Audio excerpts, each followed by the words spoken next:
Hello friends, नमस्कार। मैं राहुल एजुटॉक से।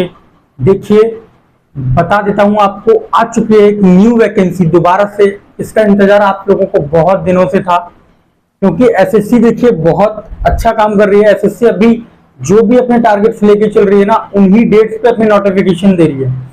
जैसे कि आपको पता है, पहले उन्होंने अभी रिसेंटली सीजीएल का भी दिया, ठीक है। अब एसएससी एमटीएस का जो 27 डेट लिखा था कि 27 तारीख को आना है, तो 27 तारीख को ही आया है। तो आइए देख लेते हैं किस तरीके से रहने वाला है ये एसएससी एमटीएस 2024।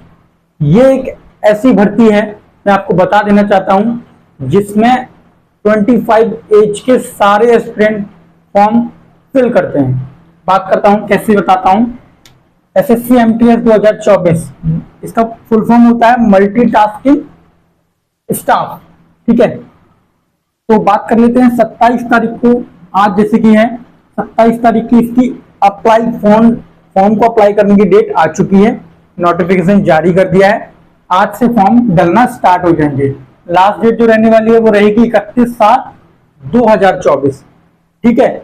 ये एक ऐसा एग्जाम है जिसमें सबसे ज्यादा फॉर्म पड़ते हैं, बिकॉज ये 10th बेस पे ये भर्ती की जाती है, ठीक है ना। जो भी आपको मैं किस तरीके से क्या रहता है वो मैं बता देता हूं। टोटल जो वैकेंसीज दी हैं वो दी हैं 8,326। इसमें दो तरीके की अलग अलग कैटेगरी है, जिसमें बोलते हैं, पहला तो है एसएससी एमटीएस, इसको बोलते हैं मल्टीटास्किंग स्टाफ में, यानी कि विधानसभा या विधानमंडल में या संसद में यहाँ पे भी आपकी नौकरी लगेगी, जीएसटी ऑफिस में। वहां पे आप बड़े बड़े जो ऑफिसर्स हैं उनका थोड़ा सा काम संभालेंगे, जैसे कि फाइल को इधर रखना, या उन्होंने बोल दिया ये वाला पैटर्न इस तरीके से कर लो, इसका हिसाब यहाँ रख दो, वो चीजें मल्टीटास्किंग स्टाफ। पहली पोस्ट हो गई एमटीएस की। सेकंड पोस्ट इसमें होती है हवलदार की। हवलदार मतलब कांस्टेबल।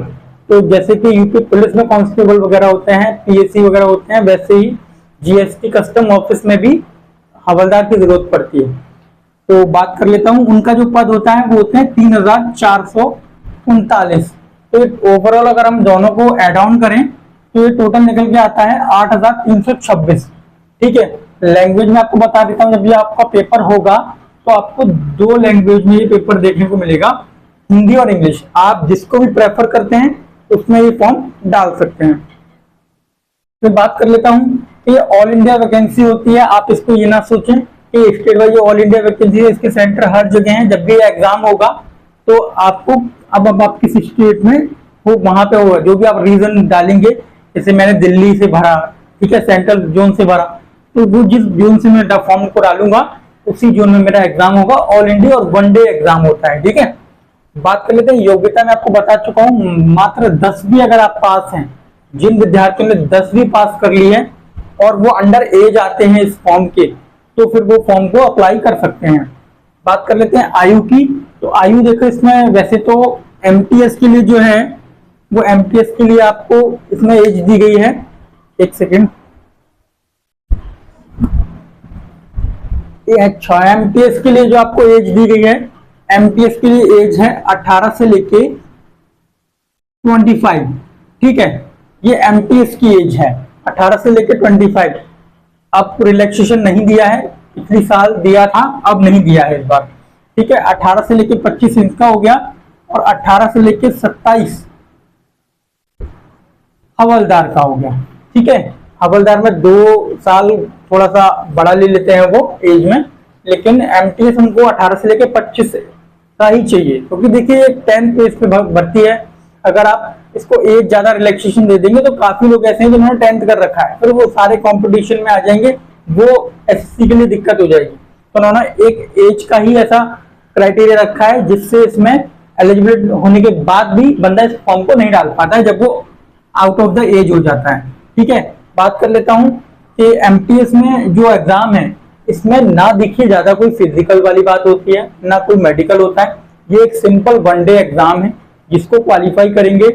पहला आपका इसमें 2 सेक्शन में एग्जाम होंगे एक ही दिन, लेकिन एग्जाम 2 होंगे, ठीक है। पहला जो एग्जाम होगा, मान के चलिए पहला दिन जो एग्जाम आपका होगा, उस शिफ्ट में आपसे 2 पोर्शन पूछ लिए जाते हैं, ठीक है ना। 2 पोर्शन पूछे जाते हैं, ठीक है। तो उन 2 को जैसे ही आप हल करके सेकंड पोर्शन में जाते हैं, फिर 2 पूछे जाते हैं। ठीक है, इस तरीके से एक ही शिफ्ट में वहीं बैठे बैठे ही आपका एग्जाम कंडक्ट कराया जाता है। कितने एग्जाम होंगे? तो वन ही एग्जाम होगा, वन डे एग्जाम होगा। एग्जाम दो होंगे लेकिन वो होगा वन डे एग्जाम।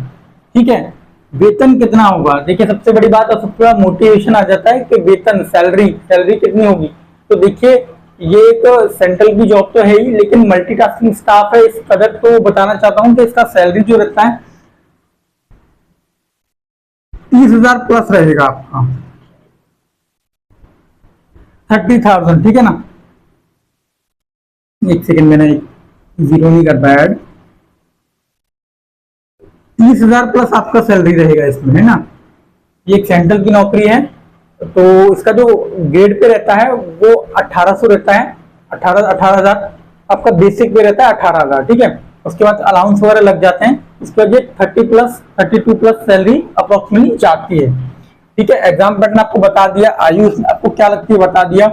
आयु का सीन क्या है कि जो रहता है हर एक एग्जाम में, ओबीसी के लिए 3 इयर्स का एज रिलैक्सेशन, SC ST के लिए 5 साल का, पीडब्ल्यूबीडी के लिए जो एक्स सर्विसमैन है 10 साल का, पीडब्ल्यूबीडी ओबीसी के लिए 13 साल का, और पीडब्ल्यूबीडी SC ST के लिए 15 साल का।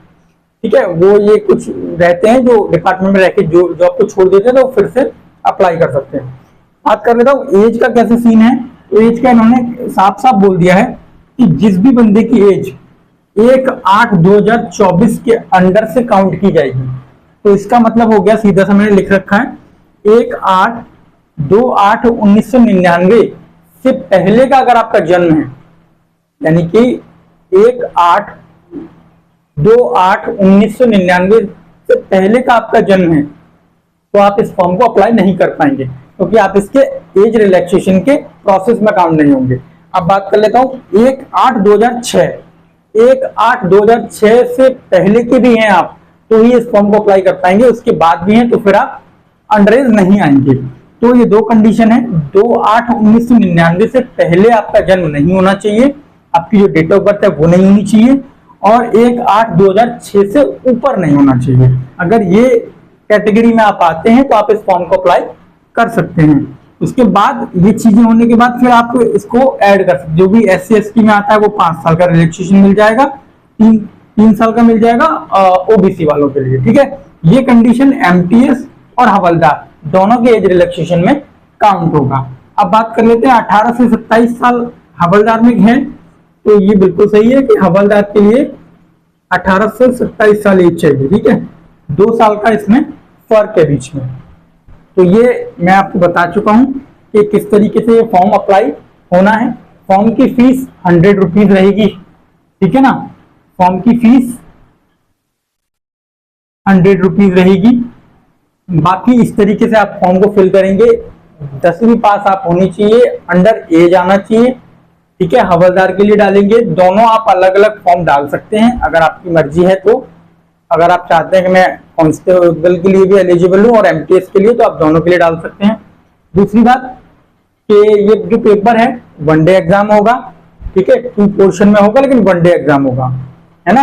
पहले आपको रीजनिंग और मैथमेटिक्स सॉल्व करा लेंगे 45 मिनट में, फिर उसके बाद अगला पोर्शन खोलेंगे उसी सिटिंग में। ठीक है, एक ही सिटिंग में होगा। ऐसा नहीं सोचना कि एक दिन दूसरे दिन में एग्जाम, दूसरे दिन में एग्जाम नहीं होना है, उसी सिटिंग में डबल एग्जाम होगा। इसके बाद बता चुका हूँ कि वेतन कितना है, वेतन आपको बता दिया है, जो सबसे बड़ा मोटिवेशन रहता है बच्चों के लिए। और ये ऑल इंडिया वैकेंसीज है, मल्टीटास्किंग स्टाफ है। 27 तारीख से फॉर्म, आज से फॉर्म पढ़ना स्टार्ट हो चुके हैं। 31/7/2024 तक इसकी लास्ट डेट है, और 8/08/2024 ये करेक्शन डेट भी इन्होंने अप्लाई करी है कि अगर आपसे कुछ गलती हो जाती है तो आप करेक्शन डेट पे उसको ठीक कर सकते हैं। ठीक है, तो ये पूरा मैंने पैटर्न आपको बताया। सब्जेक्ट इसमें क्या क्या रहते हैं तो मैं आपको एक बार बता देता हूं।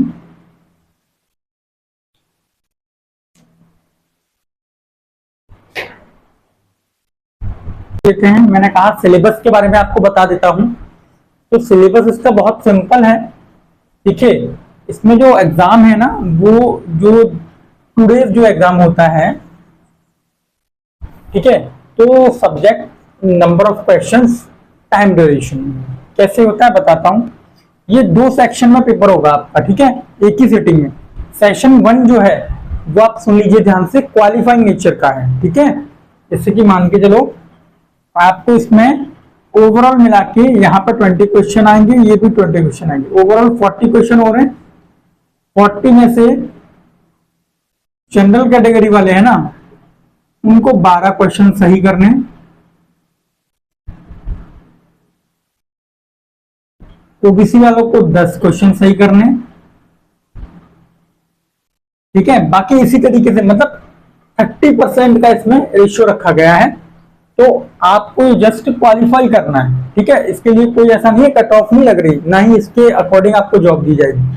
फर्स्ट सेक्शन में पूछा क्या जाएगा, सबसे पहले बता देता हूँ, न्यूमेरिकल एंड मैथमेटिकल एबिलिटी, यानी कि वही एडवांस मैथ थोड़ा कम आता है, लेकिन मैथ अर्थमेटिक मैथ का पोर्शन इसमें रहेगा। सेकंड है रीजनिंग, मैथ और रीजनिंग के 20 और 20 क्वेश्चन पूछे जाएंगे। आपको टाइम दिया जाएगा 45 मिनट, 45 मिनट का टाइम आपको दिया जाएगा। और जो फिजिकली डिसेबल हैं या फिर उनको रिलैक्सेशन मिलता है, उनको 60 मिनट मिलेंगे। सेकंड जो बता रहा हूं रीजनिंग, 20 क्वेश्चन रीजनिंग होंगे, पर जो क्वेश्चन है वो 3 नंबर का है, ठीक है। तो इस तरीके से ये 60 का ही हो गया, 60 का ही हो गया, है ना। तो लेकिन ये काउंटिंग आपकी ली नहीं जाएगी, क्योंकि इस पे कट ऑफ बनेगी ही नहीं, ये जस्ट क्वालिफाइंग नेचर का है, ठीक है, जस्ट क्वालिफाइंग नेचर है, ठीक है। तो इसमें आपको परेशान होने की जरूरत नहीं है, पहले सेक्शन से आपका सिलेक्शन नहीं होना, ये आप बिल्कुल जानकारी लेने के लिए लिया जाता है कि हाँ आपको मैथ अच्छे से आता है, रीजनिंग अच्छे से आती है, ठीक है। फिर इसमें उसी सीटिंग में दोबारा सेशन होगा, उस सेशन में आपसे पूछे जाएंगे जनरल अवेयरनेस का पोर्शन और इंग्लिश लैंग्वेज एंड कंपेरिजन, ठीक है। इंग्लिश लैंग्वेज और कंपेरिजन, यहां से आपकी कट ऑफ बनेगी। ये एक ऐसा आपका पोर्शन है जहां से आपकी कट ऑफ बनेगी, ठीक है। ये क्वालिफाइंग नेचर का हो गया, यहां से आपकी कट ऑफ बनेगी। 3 नंबर का पर जो क्वेश्चन है वो 3 नंबर का रहता है। 75 नंबर का एक सेक्शन हो गया, 75 का ये सेक्शन हो गया, टोटल हो गई 150। अब जो कट ऑफ बनेगी, कट ऑफ बनेगी आपकी इस 150 नंबर से, 150 में से कट ऑफ बनेगी। जैसे कि मान के चलो 130 चली जाए, 132 चली जाए, जनरल कैटेगरी की बता रहा हूं, बाकी अभी कट ऑफ पे कैसे ध्यान नहीं दे सकते, जब एग्जाम आएगा तब उसके लिए बताएंगे, उसके लिए, ठीक है। बाकी हवलदार के लिए 157 सेंटीमीटर हाइट होनी चाहिए, 152 सेंटीमीटर फीमेल के लिए होनी चाहिए। हवलदार के लिए जो पोस्ट है एसएससी हवलदार, एमटीएस हवलदार, तो वो 81 सेंटीमीटर आपका सीना होना चाहिए। 1600 मीटर की आपको रनिंग लगानी है, रनिंग के जस्ट वॉक ही हो जाता है वो, क्योंकि इतना ज्यादा टाइम दे दिया है इसमें, ठीक है। तो फीमेल को जो है 1 किलोमीटर 20 मिनट में, जाहिर सी बात चलना ही हो गया, है ना, 1 किलोमीटर 20 मिनट में। और बॉयज के लिए मेल के लिए 1600 मीटर 15 मिनट में, तो चलना ही हो गया, ठीक है। तो वो ज्यादा फिजिकल तो बहुत इजी होता है इसका, बहुत इजी, ठीक है। तो इस तरीके से मैं आपको ये पूरा बता चुका हूं किस तरीके से आप फॉर्म को अप्लाई करेंगे। फॉर्म अप्लाई कीजिए। 4 सब्जेक्ट आते हैं, reasoning, mathematics, reasoning, general awareness, GK and English language, ठीक है। 2 सेक्शन पे ये क्वालिफाइंग नेचर का है, इस पे आपकी कट ऑफ बनेगी। 150 नंबर का टोटल जो नंबर है वहां से आपकी कट ऑफ बनेगी, ये आपका क्वालिफाई करना है बस। अगर आप दोनों को मिला के 12 क्वेश्चन सही कर देते हो तो आपका ये क्वालिफाई हो जाता है। जी मैं जनरल कैटेगरी के लिए बताया, ओबीसी के लिए तो 10 ही हैं, SC ST के लिए 8 ही हैं। इस तरीके से डाउन होता चला गया जैसे जैसे आपका कैटेगरी का सीन है। तो ये मैंने आपको पूरी इन्फॉर्मेशन बता दी है। एक बार वीडियो को पूरा देख के मुझे बताइएगा कैसी इन्फॉर्मेशन लगी। फॉर्म डालिएगा बिल्कुल सोच समझ के, बार बार गलतियां ना किया कीजिए। जैसे कि आप फॉर्म डालते हैं तो कहीं फोटो की दिक्कत आती है, फिर वो आपको ही दिक्कत आएगी। आप करेक्शन फीस भरते हैं, इसलिए ये उम्मीद किया कीजिए और ये कोशिश कीजिए कि आपसे गलती ना हो। फॉर्म 2-3 दिन लेट भरिए, अभी कोई दिक्कत नहीं है, अभी तो डेट ही स्टार्ट हुई है। 10-5 दिन ले लीजिए, अच्छे से समझिए, उसके बाद फॉर्म को अप्लाई कीजिए, है ना। फॉर्म में कोई कमी, जानकारी में कोई कमी हो तो मुझे कमेंट करके बताइए। बाकी थैंक यू सो मच इतना टाइम जुड़े रहने के लिए। धन्यवाद।